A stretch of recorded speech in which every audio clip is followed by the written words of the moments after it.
All right, we are back with another episode of Marketing for Accounting Firms podcast. This is a show where we talk about marketing for accounting firms. It's pretty straightforward, very descriptive title. I have on the show today, my guest is Nicole Davis, and we're going to talk about personal branding and social media and a bunch of other things. She's a firm owner, and I'm going to hand it over to you. Nicole, what's important to know about you, and why should people care or listen to what you have to say? Okay. All right, so I'm Nicole Davis. I'm a wife, a mom, and a CPA. I have a small firm based out of Covington, Georgia. Now we just moved to our new office. So we have about 14 team members. Most are in-house. We also have a few team members offshore and one remote. So our practice is primarily about 60% cash, 30% payroll, and about 10% tax. And we primarily work with independent pharmacies, construction companies, and service-based businesses. It sounds like you have your client profile like pretty well dialed in. You know exactly who you're talking to, which is great. I saw you on mostly on Twitter, I think. So you're pretty Yes. active on social media, Yes. and there's a group of, or there's a lot of lurkers out there. I know that there's a lot of accounting firm owners who are on Twitter Yes. watching like the tax Twitter community or on LinkedIn following. And then there's a smaller group of people who are really active and talking about building their business and really as kind of a public face of their firm. That was one of the things that really I was interested in to hear. I talk to a lot of firm owners who they want to disappear. They want to be in the background. They want their firm to operate without them, and I totally understand that. Introverts I think probably Right. are a little higher, Yes.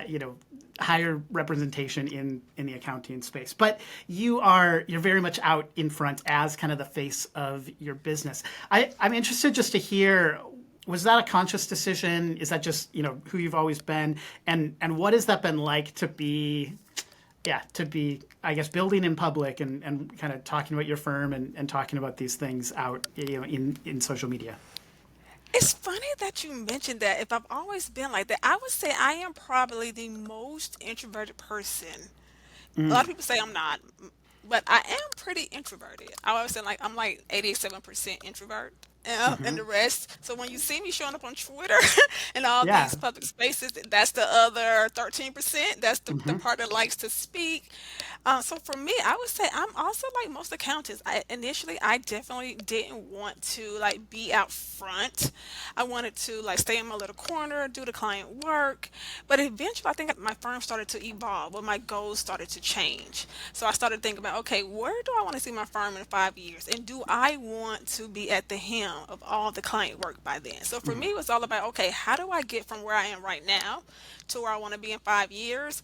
And that required me to take a step back, look at how I was currently doing things, and then decided to change that. So I started building my social media presence so I could attract people to the firm, not only clients, but also team members, but also kind of support the other goals I wanted to do as an accountant.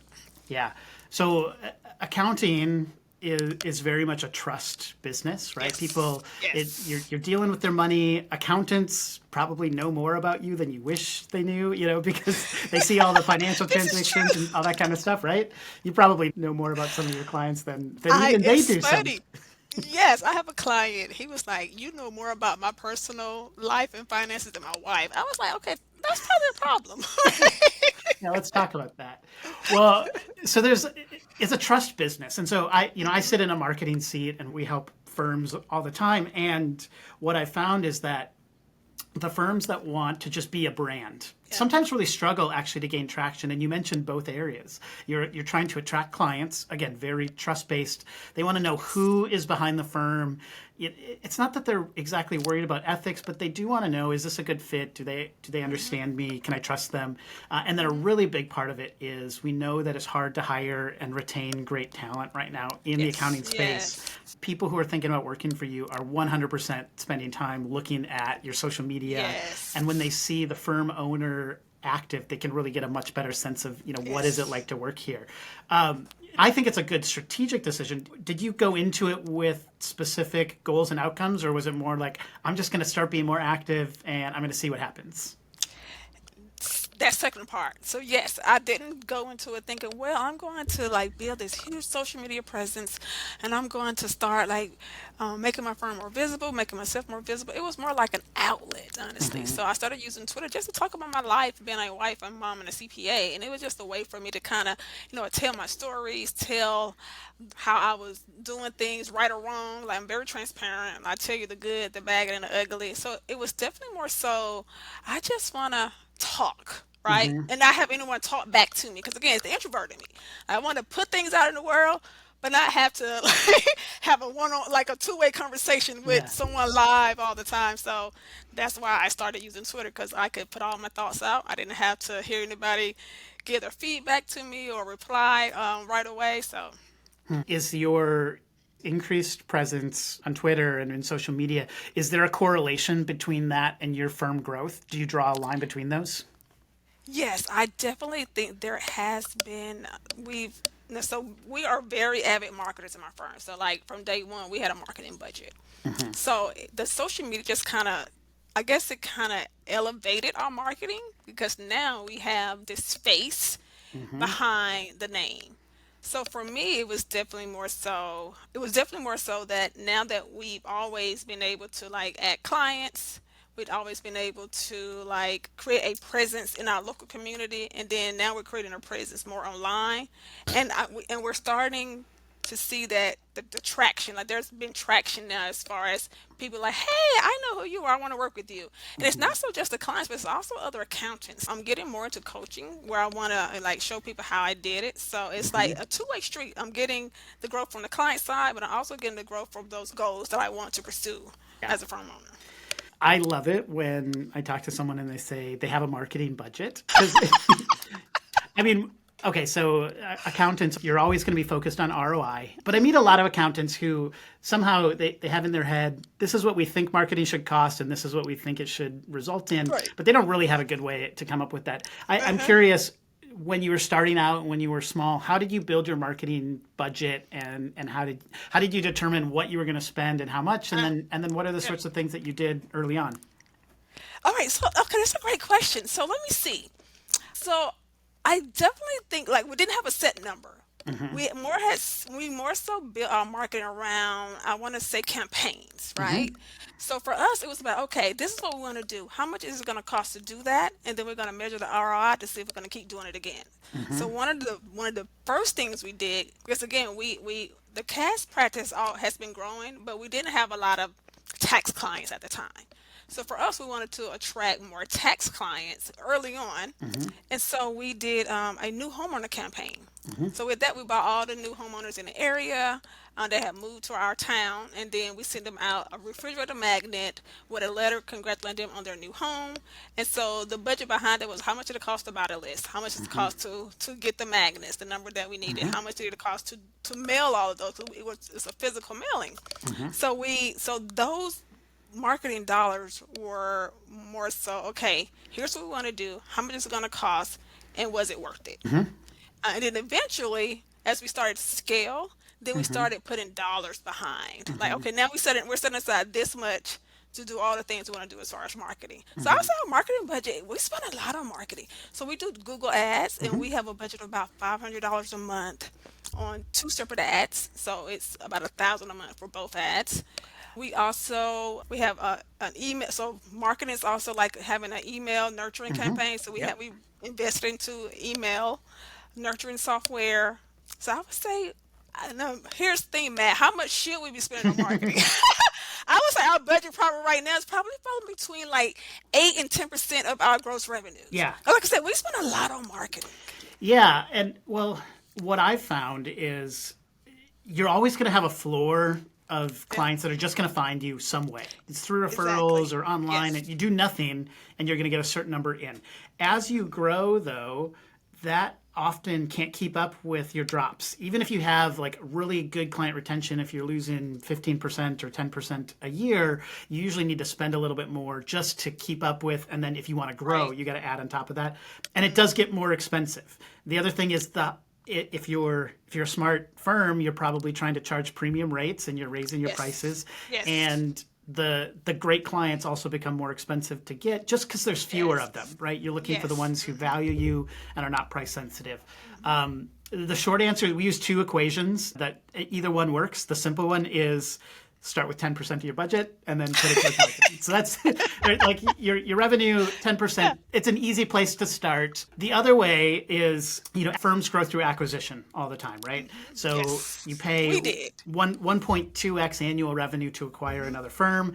You don't know who those clients are. You don't know if they're good or bad. You're going to lose some of them. You might end up paying, 2x per client when it's all Right. said and done. So we say, what I say is, if you can acquire a client through marketing for anything less than 1x your annual fee, you're doing well, because that's better than acquisition in my mind, right? It is. You're right. Yes. And you get to interview every client before you bring them in the door. Now that's an all-in cost. That's sales Right. and marketing, right? And so what we'll say is like, okay, what's the client worth to you in 1 year? Cut that in half, 50% for sales, 50% for marketing. Now you say we want to add 24 clients to a month. You multiply that, that amount, and that gives you your marketing budget. So that's more of the, like, if I need to know exactly the number, I'm going to spend $50,000 this year. That you can get an idea of, how do you judge whether this is working and effective or not. Right. And then you gotta think, like, where's the best way to allocate these resources that's going to get the best ROI. Most of the time, if you can get them for less than 1x, great. But most of the time, it should be a lot lower than that as you get your marketing dialed in. But that helps set expectations a little higher. Yes. You say you're spending a lot on marketing. The reality is, marketing, I always tell people, marketing requires investment and it's expensive, and you can pay in dollars or you can pay in time. Yes. And for most I firm so agree with owners, that. they would actually rather throw some money at things than have to give a lot of time to it, and that's totally true. understandable. So yeah, that's kind of my spiel on marketing budgets. I know that's I a like little it. bit of I like it. a rabbit trail, but so tell me about. You said, early on you were trying to get more tax clients, and as you've grown, things have changed. You've grown, some through acquisition, Right. some through marketing. What has been your kind of firm growth trajectory? Have there been trigger points or changes where, what you've been doing and how you've been getting clients has really shifted over the years? Yeah, so it has. So I would say we started from scratch. I started my firm with 0 clients, other than family and friends that weren't paying me anything. And so we eventually, my first few clients, I marketed locally only. I mean, I went to the chamber or the city hall, wherever they apply to get the new business licenses. I got a list of all the new business licenses, and I cold called them one by one until someone told me yes, they wanted to meet with me. So I got my very first large cast client, who's still a client today, just from like that marketing tactic. So that's when we kind of started like, oh, this works. So we kind of still do a lot of that. And eventually, like I said, sales just started to take off. Like my first year, of course, I think I did like $32. Man, I don't know where that $32 came from. The second year, I think we did 30 some thousand the second year. And then from there, it has been just growing exponentially. So this year, we're probably in a right around 1.5. We projected 1.5 to 1.7 million.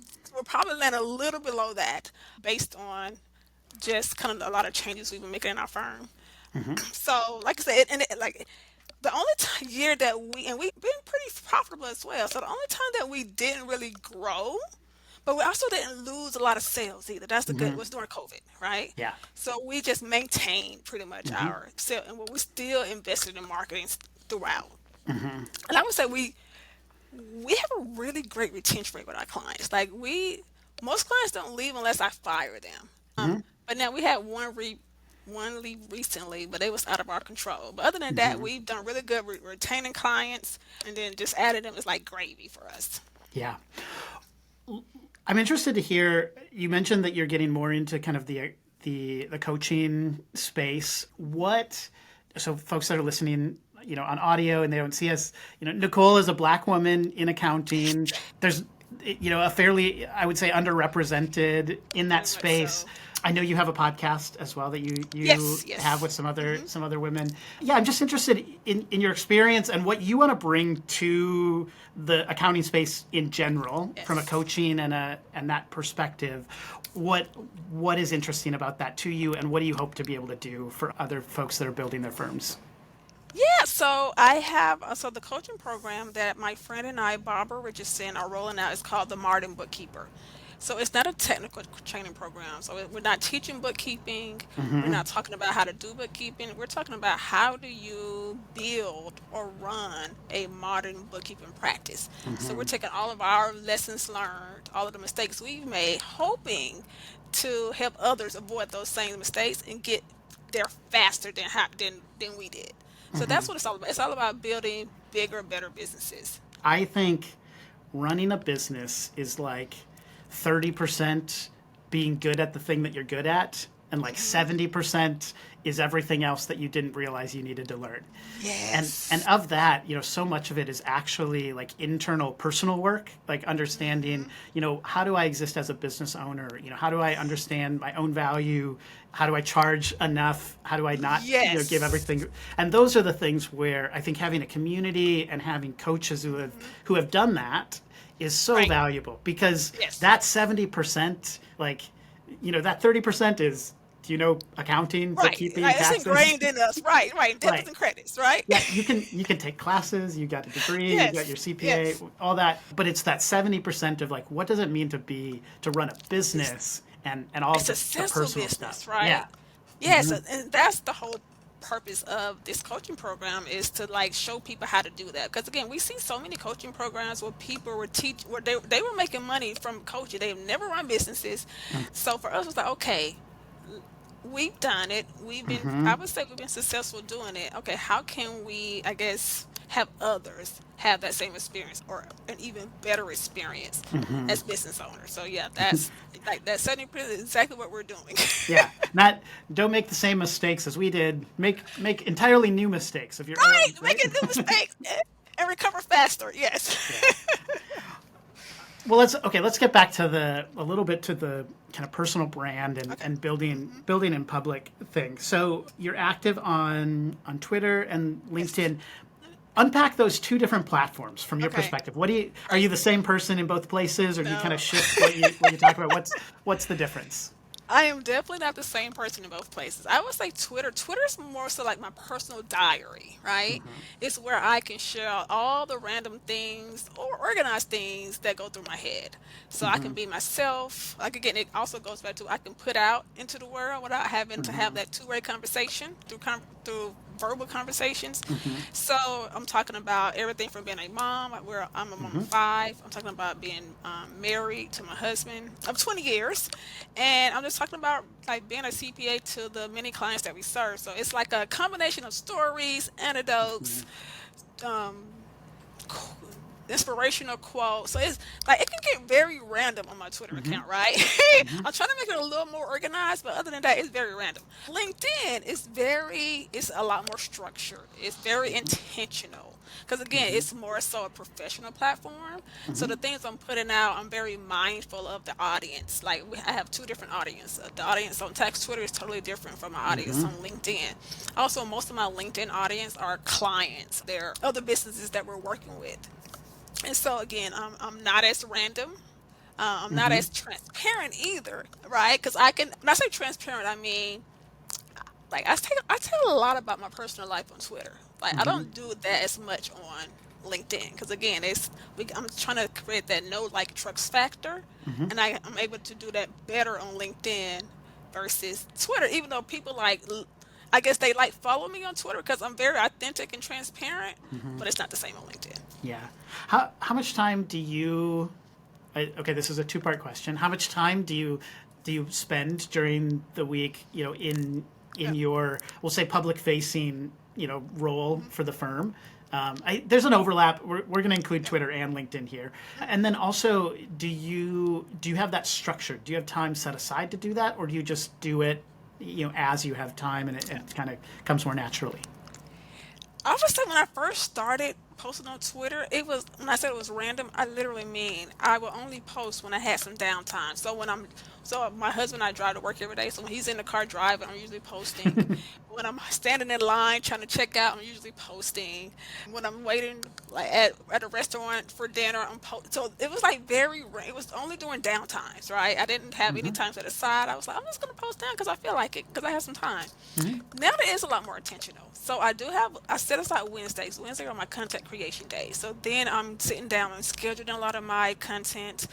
The ideas I get for content, I jot that down throughout the week, and then I get sit down on Wednesday, look at everything, all the ideas I created, then start creating the content from there. So Do it's you, definitely more intentional right now. do you struggle coming up with ideas for content? Is that a challenge? No, I don't. Like literally, I have my iPhone, my the notepad. Hmm. Anytime I think of something random in my head I want to talk about later, I just put it in my notepad. So I kind of park it Hmm. and come back to it later. And think that I think I could talk about a whole lot more. I just don't. I kind of reserve something. I Hmm. can't tell them. I can't tell the world everything, right? Right. But I do tell them a lot. So, but it's all I have content for days. I can create content for I days. think I think a lot of people, I'll say firm owners, feel a little intimidated by social media because they think I'm going to run out of stuff to say. Like, how do you got this blank page problem? And what Right. I tell people is, the more I think the more you do it and the more you think about it, the more comes. Like Yes. it It it gets it easier. builds. It gets Yes. easier. You don't actually run Yeah. out of ideas. You come up with Right. more ideas as you practice and you do it, right? Exactly. Because then you start, because you also get ideas from the people that interact with you on social media. Hmm.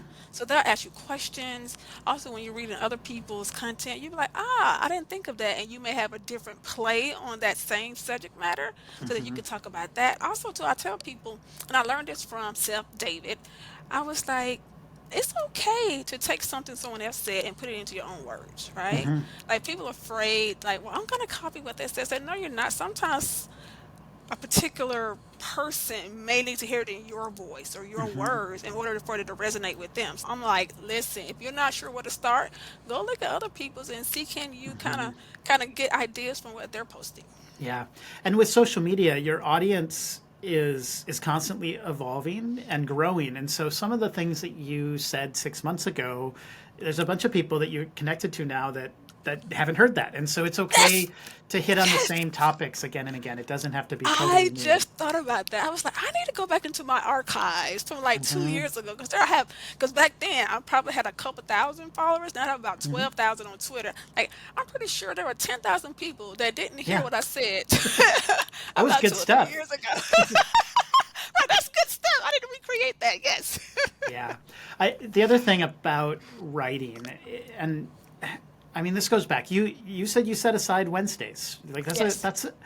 that sounds like a very expensive commitment to a lot of people who are listening to this in the Right. time, right? Like you've put a lot of priority and time into being Yes. the face of your firm. Now I'll say, yes, it's helping you drive leads, I'm sure. It's also helping you create credibility kind of in the Yes. space. And it gives you the opportunity as a firm owner to do more one to many communication instead of the Yes. like one to one stuff, which Right. helps the rest of your team actually by Right. doing that. But it does, I think, for a lot of firm owners, that still feels like a lot a A lot to lot of give time to up, right? commit. To put into it. And so I understand that they wouldn't want to do that.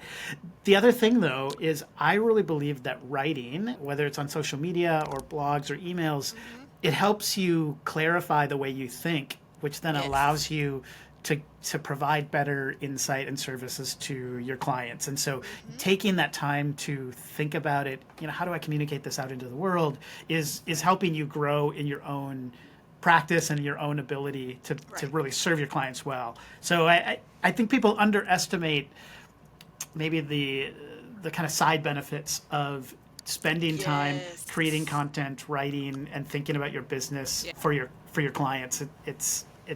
It's more valuable than you realize. It's not just about like marketing stuff. It is, and you made the great point earlier when you talked about how some accountants it's either going to be a time investment or a cost investment, and I Hmm. think that investing in your social media strategy, your personal brand, is a huge return. It would provide a huge return if you're consistent, if you're Hmm. putting good content out into the world. Like the opportunities that open up for you, like you wouldn't even imagine these things happening had you not had a presence on these social media platforms. Tell me about that. So you're active. Like you've had some opportunities. What sorts I of things have. are Yeah. available to you that you sort of didn't expect before you started doing this?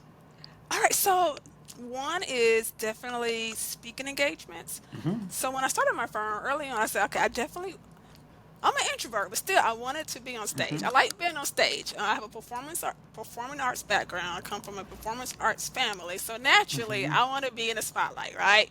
But only when I'm on stage speaking. After that, I want to go back in my little shell and go back to tweeting things behind my phone. So I would Hmm. say it opened up more speaking engagements for me. It allowed me to be a part of software partner councils. It Hmm. allowed me to, I guess, have a voice for issues I care about that Hmm. I can now lend my voice to and out into the world. So the benefits have been tremendous. I'm able to write for more blogs, I write for some industry publications, and all of that just because I was tweeting. I mean, Hmm. when it boils down to it, it was just because they saw I had a voice, and Yeah. I opened my mouth and told them these are the things I care about. This is what I'm doing in my life, and people just gravitated towards that. You've mentioned it a couple times, and I think it's really important to make sure you think this. Don't my advice to people: don't go to the market trying to reverse engineer what people want to hear. Like you should Ah, really go like what is your perspective and voice that you can bring, because it's such a big there's so much yes, opportunity, and really like the more I'm going to say narrow, but the idea, the more like distinct or specific that you can be, you're going to attract the right people for you. There are other people who are right, they're great businesses, exactly, but they're not the right yes, ones for yep, you. But when you try to be a little bit more broad, and I want to speak to everybody and connect with everybody, you limit your authenticity. And I think what it does yep, is it doesn't truly connect very strongly with anyone in right, particular. And right. so, having that, I'm going to be me. I think that that's a big part, I would guess, as far as It those is, opportunities, is that you come across yes. as I'm a real person. I own a Have business. real world problems, Yeah, yes, but I'm a mom. We're dealing with, yes, yes, all these kid things. We're dealing with, right. family vacations and, all that. So if you had to go back and just give advice to someone they're following tax Twitter, but they're not ever posting anything, right? They're Right. just like, scrolling along, and you had to say, all Right. right, here's the advice give you to get started. Like, where would you tell someone to start?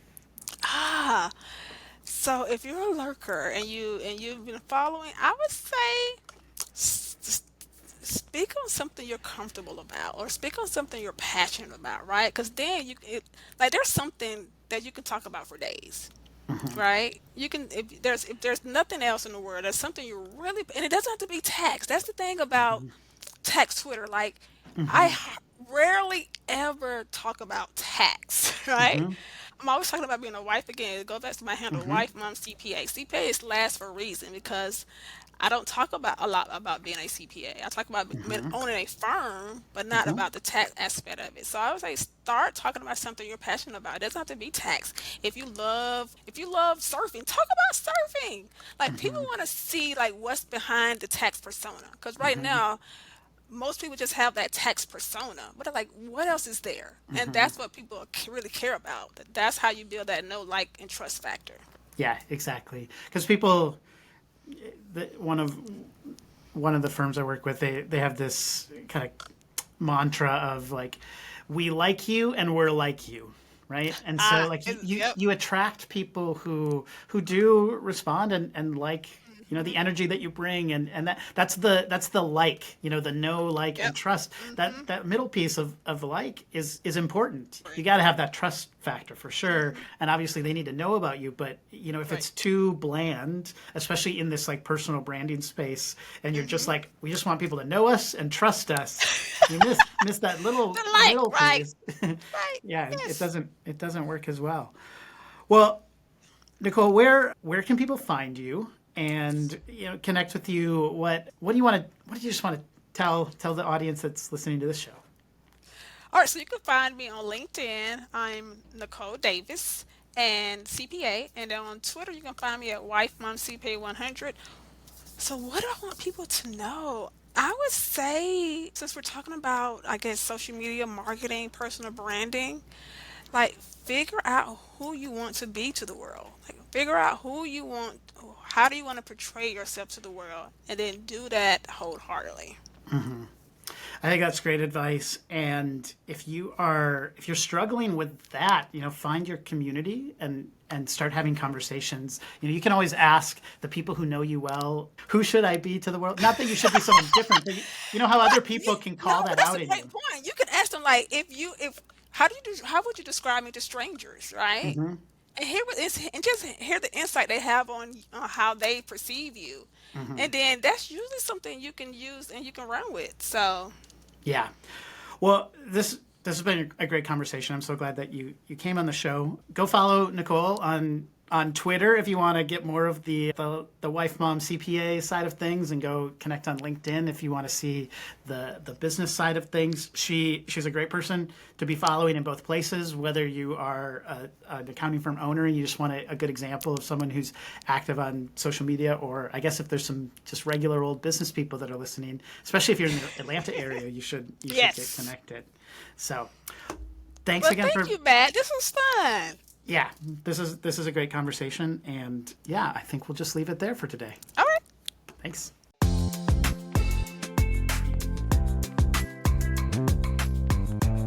This podcast, Marketing for Accounting Firms, is brought to you by Benchmark Growth Marketing, a marketing agency that helps accounting firms get more calls booked through their website. You can find us at benchmarkgrowthmarketing.com. Connect with me, Matt Banker, on LinkedIn.